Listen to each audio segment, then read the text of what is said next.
तुमचा त्याच्यावरही आक्षेप आहे की मुळात विदर्भातले प्रश्न अजूनही चर्चेलाच आलेलेच नाही आहेत. या सगळ्या कामकाजावर तुम्ही स्वतः खुश आहात का? नाही. या विदर्भाच्या आज जी काही विदर्भात हिवाळी अधिवेशन झालं, एकही प्रश्न मिटला नाही. एकाही घटकाला इथल्या न्याय दिला गेला नाही, ना शेतकऱ्यांना, ना कर्मचाऱ्यांना किंवा विदर्भाच्या कुठल्याही प्रश्नांना किंवा आरक्षणाला. एकाही प्रश्नाला न्याय देऊन हे अधिवेशन संपवलं गेलं नाही, हा आमचा ठाम आरोप आहे. मराठ्याच्या विरुद्ध ओबीसी लावले, आदिवासीच्या विरुद्ध धनगर लावले, असे एक ना अनेक विषय जे आरक्षणाचे आहेत ते फक्त तेवत ठेवण्याचं काम हे सरकार करत आहे. जे काही विरोधक असतील त्यांची तर सुद्धा गडचिपी केल्या जाते, पण सत्ताधारी पक्षातीलही आमदारांना त्यांच्या मतदारसंघातील फारसे प्रश्न मांडल्या जाऊ देत नाही, की जे लोकांना अपेक्षित असतात की हे सभागृहात आपल्या प्रतिनिधीनं मांडले पाहिजेत. त्यासाठी कुठंही वेळ शासनाकडून दिला जात नाही आणि मतदारसंघाचे प्रश्न हे मांडले जात नाहीत. खऱ्या अर्थानं ते शासन मांडू देत नाही. नमस्कार, मी प्रियदर्शनी हिंगे. तुमच्या सगळ्यांचं स्वागत आहे मॅक्स महाराष्ट्रमध्ये. नागपूरचं हिवाळी अधिवेशन सुरू आहे आणि अनेक प्रश्नांवर चर्चा होत आहेत. पण ह्या चर्चा जरी होत असल्या तरी मुळात आमदारांना त्यांचे प्रश्न मांडता येत आहेत का, या सगळ्यावर चर्चा करण्यासाठी आज आपल्याकडे बळवंत भाऊ आलेले आहेत. पण भाऊ, स्वागत आहे तुमचं मॅक्स महाराष्ट्रमध्ये. जसं मी म्हटलंय की हिवाळी अधिवेशनात खरं तर विदर्भाच्या प्रश्नांवर चर्चा झाली पाहिजे म्हणून हे अधिवेशन इथे घेतलं जातं. पण यावेळेस खरंच विदर्भाला न्याय मिळालेला आहे का? विदर्भाच्या कुठल्या प्रश्नांवर चर्चा झाली आहे का, असं तुम्हाला वाटतंय का? नाही, खऱ्या अर्थानं आजचा अधिवेशनाचा 9वा दिवस आहे आणि उद्या त्याचं सूप वाजणार आहे.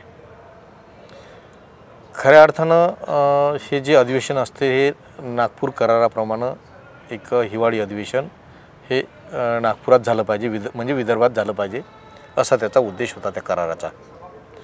त्या करारामध्ये की जेणेकरून विदर्भाला न्याय मिळेल, विदर्भाचे प्रश्न निकाली लागतील, यासाठी 2 आठवड्याचं 3 आठवड्याचं अधिवेशन हे नागपूरला भरणं गरजेचं असते, म्हणून हे अधिवेशन आहे. परंतु मी मगाशी उल्लेख केल्याप्रमाणे 9 दिवस झाले. विदर्भसुद्धा एक शब्दसुद्धा सरकारकडून काढला गेला नाही.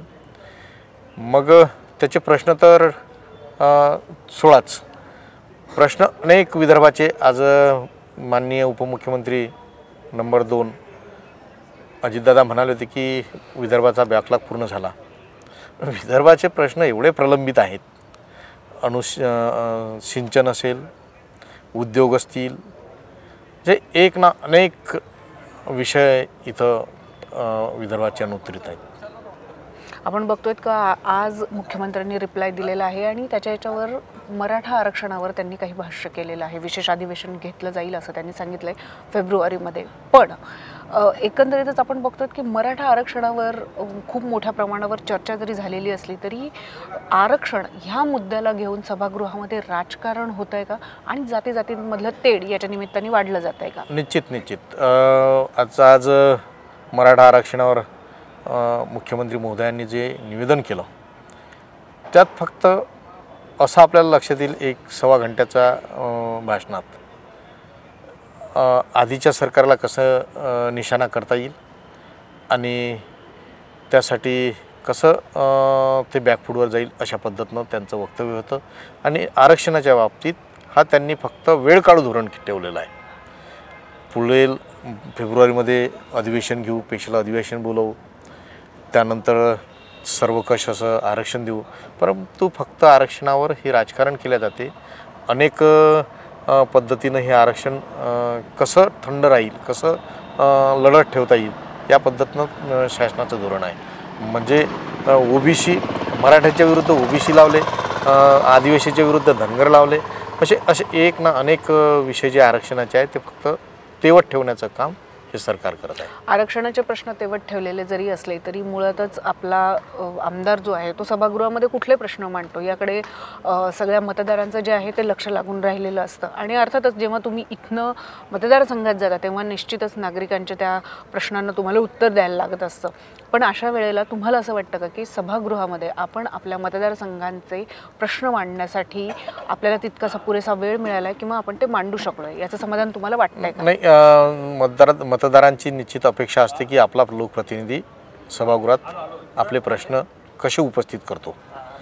परंतु आपण गेल्या काही काळात पाहिलं तर जे काही विरोधक असतील त्यांची तर सुद्धा गळचिपी केल्या जाते, पण सत्ताधारी पक्षातीलही आमदारांना त्यांच्या मतदारसंघातील फारसे प्रश्न मांडल्या जाऊ देत नाही. त्यांना संधी उपलब्ध करता येत नाही. आज 9वा दिवस आहे. आता रात्रीचे 10 वाजले. 10 वाजता मी प्रश्न उपस्थित करू आलो तरी वारंवार अध्यक्ष बेल वाजवतात. म्हणजे अशी परिस्थिती आहे की जे काही मतदारसंघाचे प्रश्न असतील, छोटे छोटे प्रश्न असतात की जे लोकांना अपेक्षित असतात की हे सभागृहात आपल्या प्रतिनिधीनं मांडले पाहिजेत, परंतु त्यासाठी कुठंही वेळ शासनाकडून दिला जात नाही आणि मतदारसंघाचे प्रश्न हे मांडल्या जात नाहीत. खऱ्या अर्थानं ते शासन मांडू देत नाही. आपण बघू शकतो की विदर्भासाठी अधिवेशन मुळात इथे घेतलं जातं. तुमचा त्याच्यावरही आक्षेप आहे की मुळात विदर्भातले प्रश्न अजूनही चर्चेला आलेलेच नाही आहेत. त्या मराठा आरक्षणावरही खूप मोठ्या प्रमाणावर चर्चा झालेली आहे. असं सगळं असताना या सगळ्या म्हणजे आता उद्या सूप वाजणारच आहे, पण या सगळ्या कामकाजावर तुम्ही स्वतः खुश आहात का? नाही. या विदर्भाच्या आज जी काही विदर्भात हे हिवाळी अधिवेशन झालं, एकही प्रश्न मिटला नाही. तुम्ही पाहत असाल आशा अंगणवाडी सेविका, आशा वर्कर रस्त्यावर आहेत आपल्या मागणीसाठी, अंगणवाडी सेविका मदतनीस आपल्या मागणीसाठी रस्त्यावर आहेत, संगणक परिचालक रस्त्यावर आहेत, कोतवाल रस्त्यावर आहेत, पोलीस पाटील रस्त्यावर आहेत, अख्खी ग्रामपंचायत रस्त्यावर आहेत. अनेक लोक फक्त जर पोलीस सोडलेत आणि त्या पोलिसांच्या पत्नीसुद्धा आपल्या विविध मागण्यासाठी रस्त्यावर आहेत, पण एकाही घटकाला इथल्या न्याय दिला गेला नाही. ना शेतकऱ्यांना, ना कर्मचाऱ्यांना किंवा विदर्भाच्या कुठल्याही प्रश्नांना किंवा आरक्षणाला, एकाही प्रश्नाला न्याय देऊन हे अधिवेशन संपवलं गेलं नाही. हा आमचा ठाम आरोप आहे.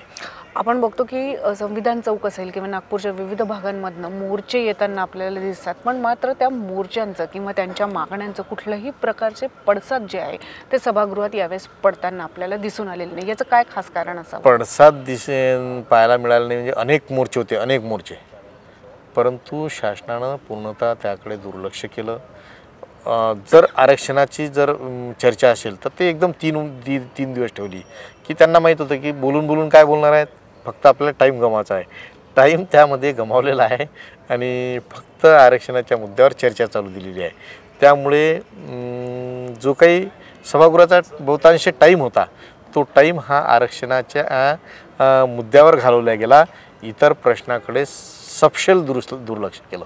इतर प्रश्नांकडे दुर्लक्ष जरी केलेलं असलं तरी बऱ्याच वेळेला आपल्या लक्षात येतं की मुंबई, पुणे, नागपूर, नाशिक यांच्या ज्या महानगरपालिका आहेत त्यांचेही बरेचसे प्रश्न सभागृहामध्ये चर्चेले जातात आणि त्याचे पडसादही मला त्या गोष्टीचं नवल वाटलं सरकारचं की मुंबई, पुण्याचे प्रश्न इथं उपस्थित केले जातात. म्हणजे तिथं मुंबईला तर अधिवेशन असते त्यावेळेस उपस्थित केल्या जातात, पण इथं विदर्भात सुद्धा ते प्रश्न उपस्थित केले जातात आणि विदर्भाचे प्रश्न जे मूळ आहेत ते बाजूला राहतात. विदर्भाच्या प्रश्नावर चर्चा केल्या जात नाही. तुम्ही त्या दिवशी जर तुमचं लक्ष असेल तर देशोन्नतीचे जे पत्रकार आहे, हे संपादक आहेत प्रकाश भाऊ पोरे, हे सभागृहाच्या त्या गॅलरीत गेले आणि तिथून ओरडत होते. त्यांचं बरोबर आहे ना की कुठं सभागृहात त्या विदर्भाची चर्चाच नाही ना. आजचा 9वा दिवस आहे. 9वा दिवस असून विदर्भाच्या प्रश्नावर चर्चा नाही.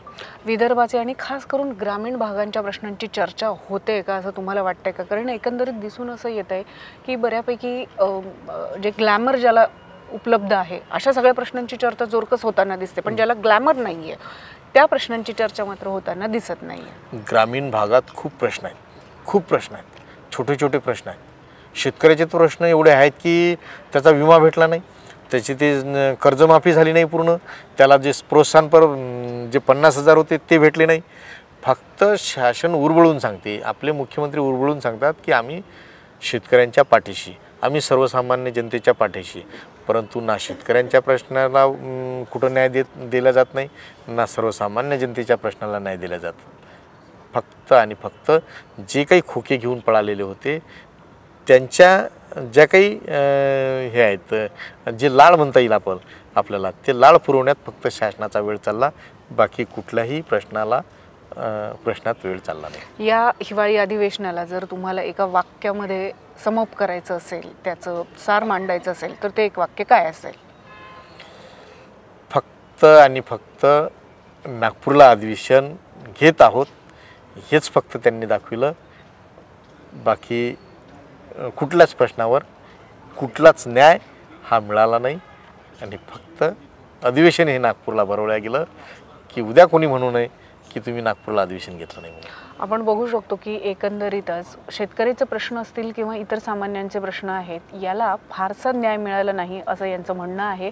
आणि हिवाळी अधिवेशन जे आहे ते आता संपतच आलं आहे, म्हणजे संपलेल्या टप्प्यामध्येच आहे. पण असं असलं तरी आरक्षणाव्यतिरिक्त फारशा नॉन ग्लॅमरस प्रश्नांची चर्चा झालेली नाही आहे आणि केवळ दिखाव्यासाठी नागपूरमध्ये अधिवेशन घेतलं गेलेलं असा थेट आरोप जो आहे तो आज इथे झालेला आहे. धन्यवाद.